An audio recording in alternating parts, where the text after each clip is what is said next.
Il trasporto pubblico deve tornare ad avere una capienza piena. A dirlo è il presidente della regione Luca Zaia, che rimanda al mittente le ipotesi relative all'installazione di barriere in plexiglass nei mezzi. Voi sapete che ho l'allergia al plexiglass, cioè, l'ho fatto togliere dalle spiagge e secondo me è un assurdo pensare di metterlo negli autobus o nei treni.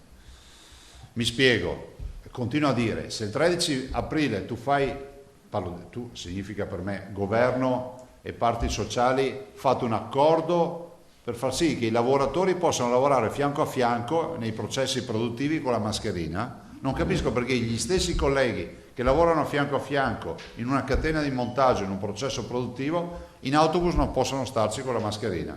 Zaia ricorda come l'ipotesi di portare al 75% la capienza dei mezzi pubblici sia farina del suo sacco.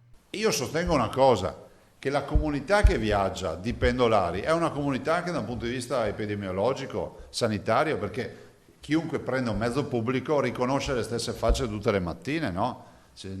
Tanto è vero che nascono anche delle relazioni sociali tra i viaggiatori, perché ti conosci qualcuno, cioè fai amicizia, eccetera. Il Veneto spinge quindi per la capienza da omologazione sui mezzi pubblici. Possiamo tornare a quello che io sostengo, assieme ai colleghi, alla capienza da omologazione. Né uno di più né uno di meno.